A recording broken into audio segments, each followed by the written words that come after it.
नमस्कार, स्वागत है आप सभी का। आपके लिए यूपी उत्तराखंड की आज दिन भर की खबरों का दस्तावेज लेकर हाजिर हूं मैं अनु सिंह। 10 के दस्तावेज में आज आपको बताएंगे यूपी में होने वाले एमएलसी उपचुनाव में भाजपा ने किन 2 उम्मीदवारों के नामों का ऐलान किया है। ये भी बताएंगे आपको आखिरकार कानपुर नगर निगम मामूली विवाद पर कैसे बड़ा हंगामा यहां हो गया।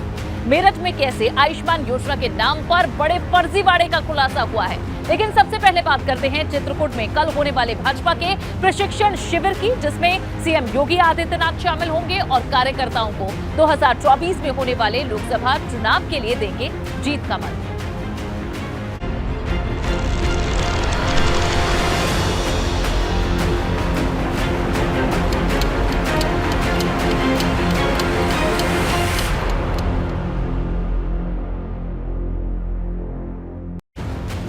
तो कल मुख्यमंत्री योगी आदित्यनाथ अयोध्या और चित्रकूट के दौरे पर रहेंगे, जहां सीएम योगी आदित्यनाथ सबसे पहले 11:50 पर अयोध्या के रामकथा पार्क में पहुंचेंगे और 12 बजे परमहंस रामचंद्र दास महाराज की समाधि स्थल पर श्रद्धांजलि अर्पित करेंगे। सीएम योगी 12:10 पर हनुमानगढ़ी मंदिर पहुंचकर दर्शन पूजन करेंगे और फिर 12:35 पर वे श्री राम जन्मभूमि पर मंदिर में पूजा अर्चना करेंगे। इसके बाद सीएम योगी 12:55 पर दिगंबर अखाड़ा पहुंचेंगे और इसके बाद सीएम चित्रकूट के लिए रवाना होंगे। चित्रकूट में बीजेपी के प्रदेश स्तरीय प्रशिक्षण वर्ग शिविर कार्यक्रम में शिरकत करेंगे। सीएम योगी 2:30 बजे हेलीकॉप्टर से पहुंचेंगे और 3 बजे यहां बिंदीराम होटल में चल रहे भाजपा के प्रशिक्षण शिविर कार्यक्रम में शिरकत करेंगे। इसके बाद शाम 4 बजे वे वापस लखनऊ के लिए रवाना हो जाएंगे। इससे पहले आज चित्रकूट में भाजपा नेताओं और पदाधिकारियों ने मंदाकिनी घाट पर आरती की। सभी नेता प्रशिक्षण शिविर खत्म होने के बाद ई रिक्शा से मंदाकिनी घाट के लिए रवाना हुए और घाट पर आरती की। हालांकि इस दौरान तेज बारिश हो रही थी। सीएम आप तस्वीरों में देख सकते हैं, इस वक्त भाजपा का ये 3 दिवसीय प्रशिक्षण शिविर चल रहा है, जिसका दूसरा दिन आज था। और किस तरह से जब घाट पर वे आरती करने पहुंचे, बारिश हो रही थी, इसी बारिश के बीच उन्होंने आरती की। उत्तर प्रदेश विधान परिषद चुनाव के लिए भारतीय जनता पार्टी ने 2 उम्मीदवारों के नामों की घोषणा कर दी है। भाजपा की तरफ से जारी की गई लिस्ट में निर्मला पासवान और धर्मेंद्र सिंह सेंथवार को प्रत्याशी घोषित किया गया है।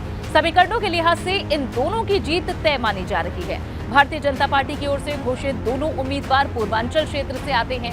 यूपी एमएलसी चुनाव में उम्मीदवार बनाए गए धर्मेंद्र सिंह सेंथवार गोरखपुर से आते हैं, तो वहीं निर्मला पासवान प्रयागराज क्षेत्र से आती हैं। दरअसल भारतीय जनता पार्टी ने लोकसभा चुनाव 2024 को ध्यान में रखते हुए पूर्वांचल पर फोकस किया है।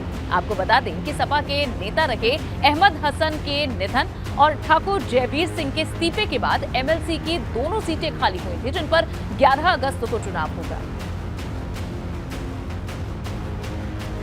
11 अगस्त को होने वाले इस चुनाव में दोनों उम्मीदवार भाजपा के अब घोषित हो चुके हैं और इन दोनों का जीतना लगभग तय माना जा रहा है।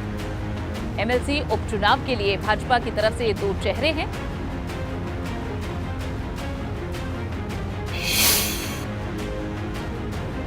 अब तक आपने देश की संसद से लेकर यूपी के सदन में हंगामा खूब देखा होगा, लेकिन नगर निगम के सदन में तू-तू मैं-मैं से शुरू हुआ विवाद अखाड़े की वजह बन गया।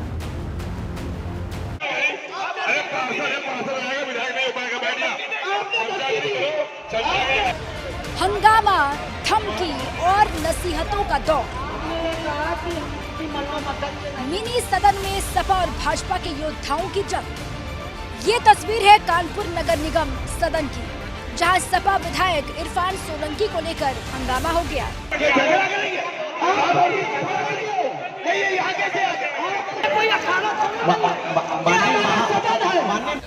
दरअसल कानपुर की नगर निगम सदन में विधायकों को आमंत्रित किया गया था, जहां सपा विधायक इरफान सोलंकी के साथ अमिताभ वाजपेयी भी थे। लेकिन इरफान सोलंकी ने जैसे ही भाजपा पार्षद को नसीहत दी तो हंगामा शुरू हो गया। अपने अपने तरीके का विरोध करने का तरीका है, हमने सदन से लेके यहाँ तक सीखा है। हमारे साथी पार्षद जी भी हमें ज्ञान दे रहे थे, तो हम भी बता दें आपको कि हम आते हैं सदन में आते हैं अपनी अरे अरे मान जाओ मेरे लाल, बैठ जाओ मेरे लाल। हंगामा बढ़ता देख इरफान सोलंकी की बात पर कानपुर की महापौर प्रमिला पांडे ने उन्हें नसीहत दे दी।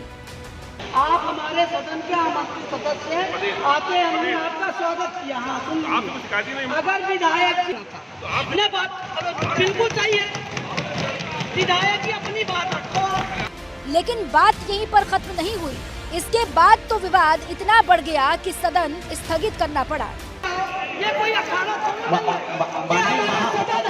हाँ तो आप करिए, यही तो हम लोग कहते हैं ना कि आप करिए। माननीय महापौर सदन आपने स्थगित किया ना, स्थगित कर दिया ना, आप स्थगित कर दिया ना। क्या करोगे, मार करोगे आप स्थगित किया तो? नहीं महापौर जी स्थगित कर दिया।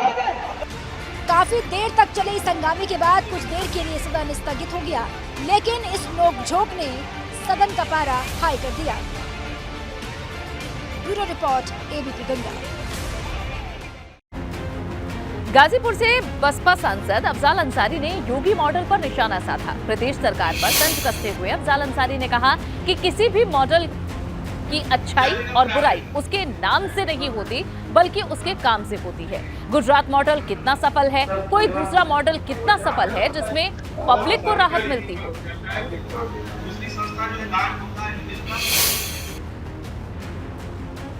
देखिए, व्यवस्था चलाने के लिए जनता ने जिसे अवसर दिया है वो किस मॉडल पर देश को, प्रदेश को और व्यवस्था को चलाता है, उस मॉडल पर कितनी देर तक जनता अपने मूल मुद्दों को छोड़ करके, भूल करके उधर देखती रहती है।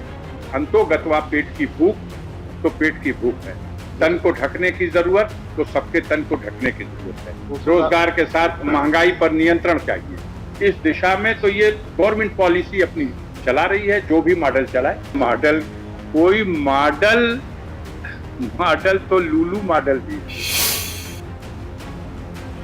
प्रदेश सरकार के मंत्री और निषाद पार्टी के राष्ट्रीय अध्यक्ष संजय निषाद ने कांग्रेस पार्टी पर गंभीर आरोप लगाए हैं। संजय निषाद ने कहा है कि कांग्रेस पार्टी पब्बा पिलाकर झब्बा भर वोट लेती है। अखिलेश यादव और ओम प्रकाश राजभर पर हमला करते हुए कहा कि ये लोग मुंगेरी लाल की तरह हसीन सपने देख रहे थे। 6 महीने पहले मुख्यमंत्री और सरकार बना रहे थे। उन्होंने राजभर पर हमला करते हुए कहा है कि उनकी बातों पर क्या कहा जाए, जिनकी बातों में कोई वजन ना हो, उनके पांव कहीं भी इधर उधर रहते हैं।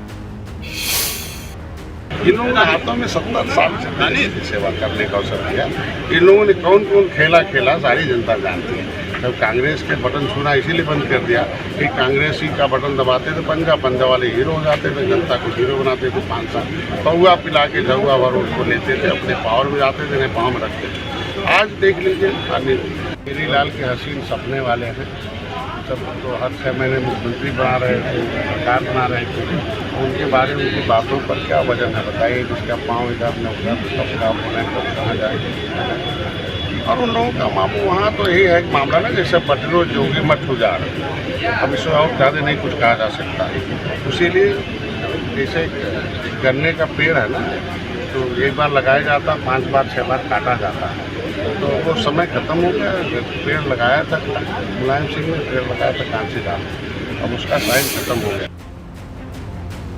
मेरठ के नटवर लाल अस्पतालों ने आयुष्मान भारत योजना में ही फर्जीवाड़ा कर डाला। नामचीन डॉक्टरों की डिग्री का इस्तेमाल करके यहां झोला छाप डॉक्टरों ने मरीजों के ऑपरेशन तक कर दिए। मामला खुला तो आनन फानन में जांच शुरू हुई। फिलहाल 2 प्राइवेट नर्सिंग होम का लाइसेंस निरस्त कर सील कर दिया गया है। IMA और जिले के CMO ने जब इस मामले में शिकायत इनकी हुई तो आनन फानन में जांच शुरू कर दी गई। पता चला कि 2 अस्पतालों ने डॉक्टर शरद चंद्र गर्ग का फर्जी एफिडेविट और असली डिग्री स्वास्थ्य विभाग में लगाकर उन्हें आयुष्मान भारत योजना के पैनल में शामिल कराया हुआ है।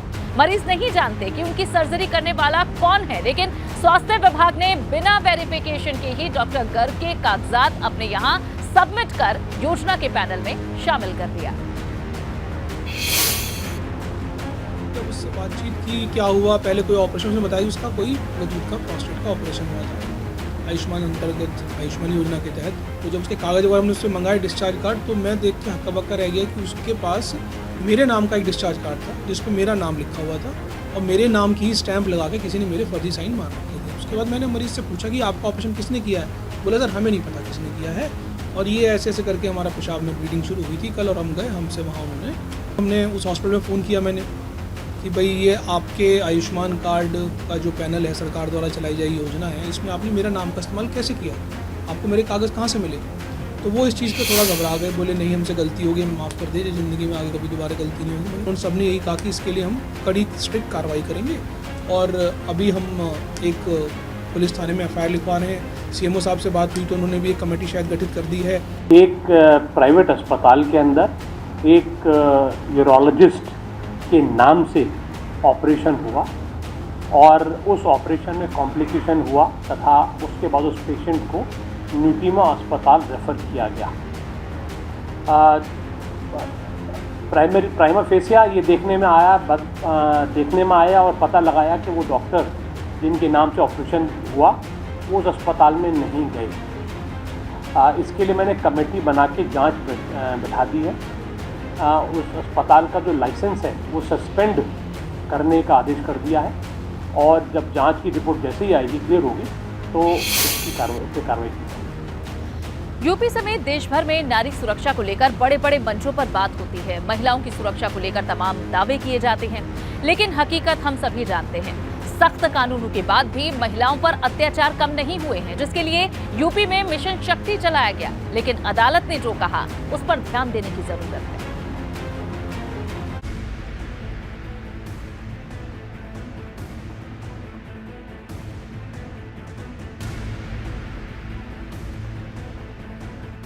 रेप के बढ़ते मामलों को लेकर यूपी के इलाहाबाद हाईकोर्ट ने तल्ख टिप्पणी की है, जो सरकारी दावों को आईना दिखाती है। हाईकोर्ट ने कहा है कि हम सभी क्षेत्रों में महिलाओं के अधिकारों का जश्न मनाते हैं, लेकिन उनके सम्मान के लिए चिंता नहीं दिखाते। इसके अलावा हाईकोर्ट ने यह भी कहा कि महिलाओं के खिलाफ अपराध में बढ़ोतरी चिंता की बात है और विशेष रूप से बलात्कार के मामले तेजी से बढ़ रहे हैं।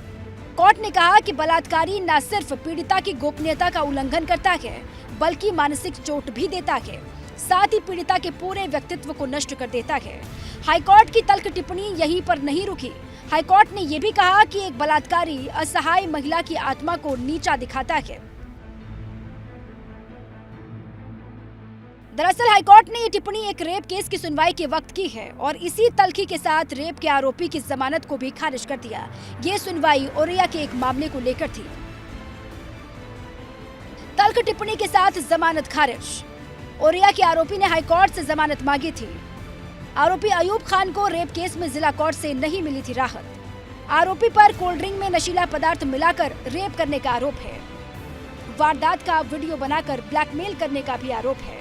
हाईकोर्ट ने जिला अदालत के फैसले को बरकरार रखा। इतना ही नहीं, हाईकोर्ट ने महिलाओं के खिलाफ अपराध को लेकर समाज के उदासीन रवैये को भी जिम्मेदार ठहराया है और कहा है कि ऐसे मामलों में पीड़ितों के मानवीय गरिमा के उल्लंघन के प्रति समाज का उदासीन रवैया भी दुखद और चिंताजनक है। Bureau report, ABP Ganga.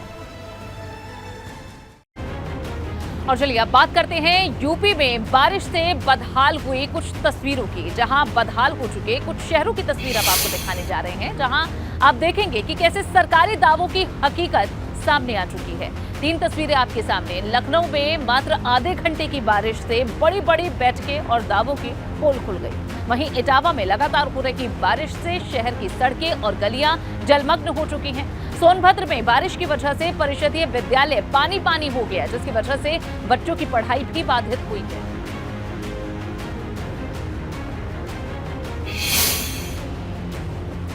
Shamli में आज हुई 4 घंटे की बरसात ने सामान्य जनजीवन अस्त व्यस्त कर दिया। वहीं नगर पालिका के सफाई के कार्यों की पोल भी खोलकर रख दी। नगर के 1 दर्जन से ज्यादा मोहल्लों में पानी भर गया। कुछ दुकानों के अंदर भी पानी पहुंच गया, जिससे दुकानदारों के साथ साथ आम लोगों को भी काफी परेशानियों का सामना करना पड़ा।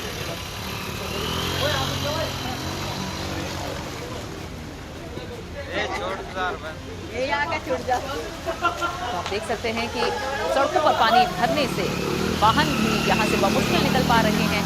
आम लोगों को, जो पैदल जाने वाले लोग हैं, उन्हें भी काफी दिक्कत हो रही है।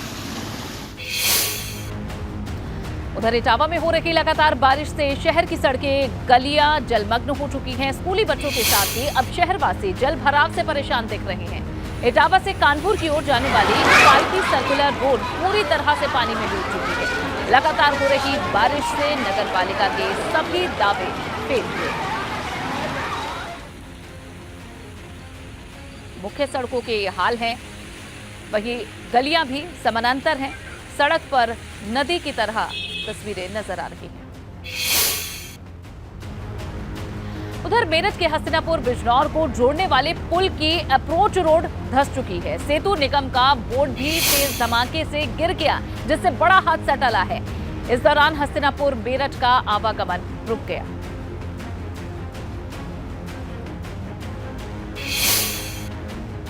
ये देखिए, जो देखने में प्रथम दृष्टया ये देखने में आ रहा है कि जो अप्रोच रोड है और इसका जो एक तरीके से सेफ्टी वो रहता है, वो ऑलरेडी एस्टीमेट भेजा हुआ था पीडब्ल्यूडी ने, तो वो शायद अभी तक सैंक्शन नहीं हुआ था। पर यह है कि अप्रोच रोड एक तरीके से कटी है, ब्रिज नहीं प्रॉब्लम है। अभी के लिए तो तत्कालिक विद इन अ वीक इसको रिस्टोर करने के लिए पीडब्ल्यूडी को बोला है और हम बात कर रहे हैं कि इसका जो भी एक तरीके से सेफ्टी वर्क जो भी होना है ब्रिज के अराउंड वो हो जाए, तो आगे ये वापस से समस्या ना है। तब तक के लिए हम कोशिश कर रहे हैं कि बोट की व्यवस्था हो जाए। और दूसरा रास्ता है थोड़ा सा लंबा है और बाकी जो भी समस्याएं बताई गई हैं कि कुछ लोग उस साइड हैं, तो एसडीएम साहब अपनी गाड़ी करवा के उनको इस साइड ले आए। यूपी में बिजली महोत्सव एवं ऊर्जा दिवस धूमधाम से मनाया जा रहा है। इसके तहत आज लखनऊ में कार्यक्रम का आयोजन हुआ। इस मौके पर सीएम योगी ने 2700 करोड़ से ज्यादा की सौगात दी और बताया कि कैसे बिजली के मामले में यूपी आत्मनिर्भरता की तरफ बढ़ रहा है।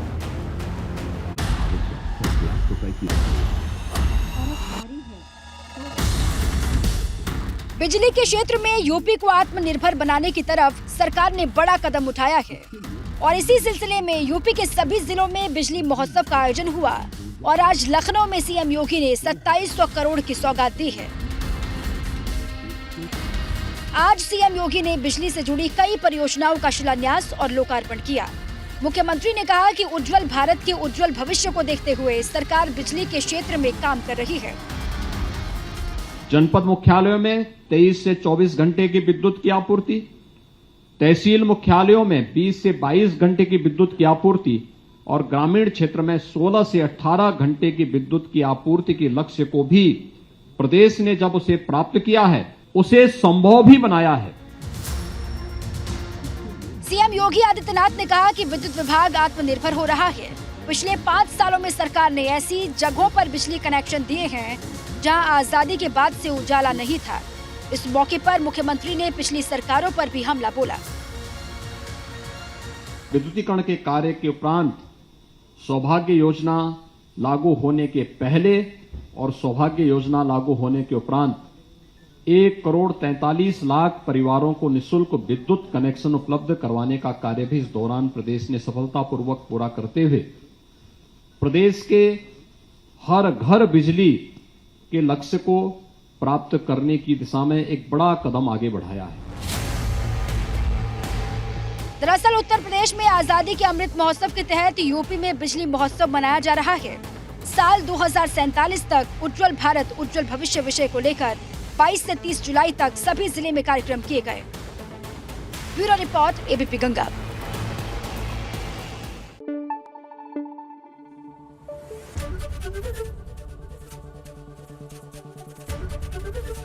एबीपी गंगा, खबर आपकी, जुबान आपकी।